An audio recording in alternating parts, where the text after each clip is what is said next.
Bonjour à tous, bienvenue sur ce premier épisode de cette série dédiée au filtre de luminosité. Série inspirée par notre ami Jacques Pernoud, qui a souhaité en apprendre davantage sur le digital blending ou l'exposure blending, une technique très utilisée par les photographes de paysage et les aficionados de bracketing. Et si vous aussi vous souhaitez un cours personnalisé, envoyez-moi un mail à moiaussi@photolearn.fr. Donc avant de commencer le digital blending, voici comment créer des masques de luminosité. Il y a quelque temps, je ne comprenais pas tout à fait l'engouement énorme des photographes à utiliser ces fameux masques de luminosité. Certains ont même développé des panneaux complets, non gratuits, dédiés à cette technique.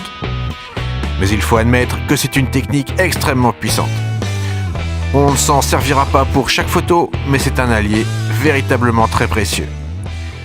On peut s'en servir pour le détourage, plutôt que d'utiliser la baguette magique ou un autre outil automatique, pour sélectionner une zone spécifique, avec un dégradé comme une ombre par exemple, ou apporter un réglage sur des zones justement avec des dégradés. Et c'est là que les fans de paysage se régalent, car les nuages, les dégradés de réflexion du ciel sur l'eau, sur les montagnes, vont pouvoir être traités avec une précision chirurgicale et totalement invisible.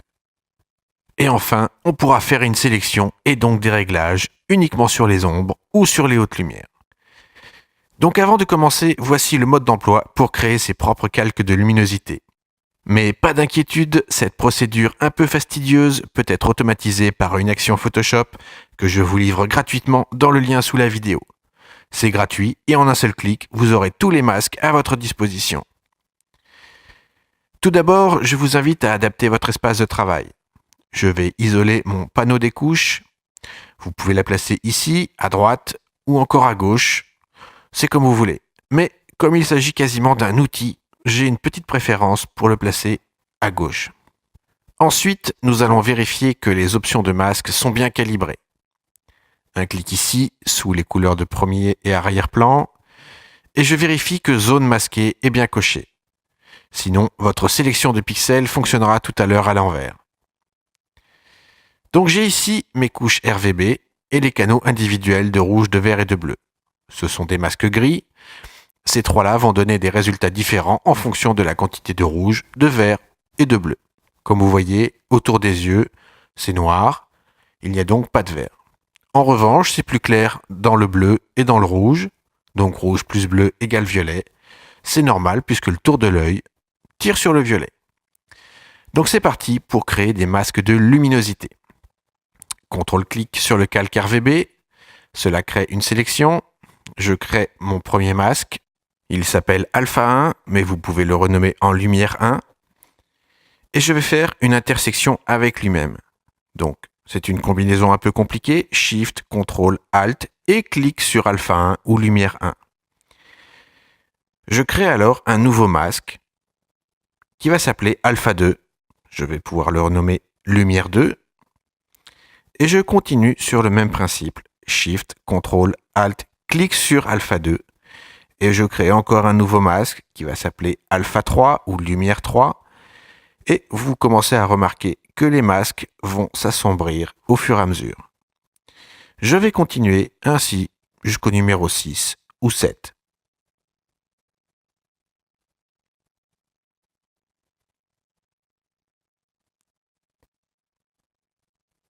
Donc voilà.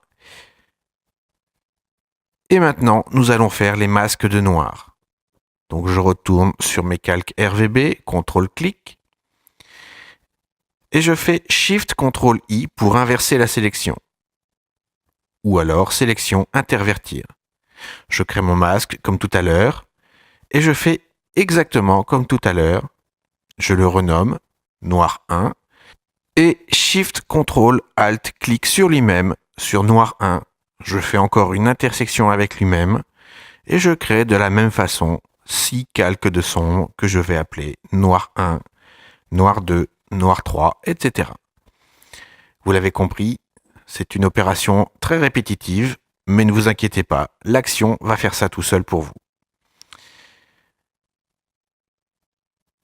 Donc voilà, je renomme ou non ces calques en noir 1, 2, 3. Et il nous reste maintenant à faire les tons moyens. C'est un petit peu plus compliqué. Je clique sur RVB. Je fais ce coup-ci non pas un CTRL-clic mais un CTRL-A pour tout sélectionner. Je prends les noirs, les blancs, les tons moyens.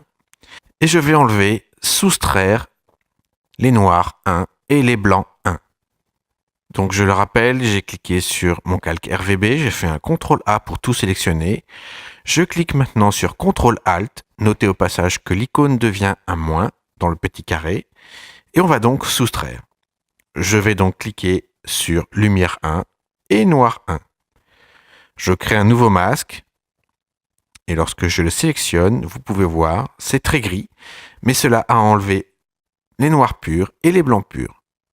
Il ne me reste juste que les tons moyens qui sont gris.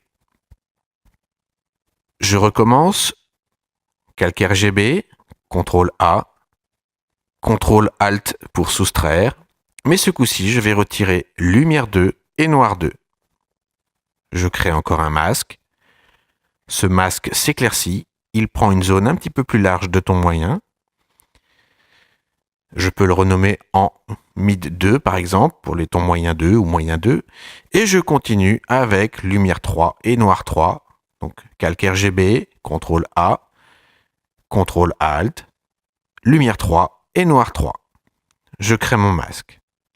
Et félicitations, vous venez de créer votre kit complet de masques de luminosité.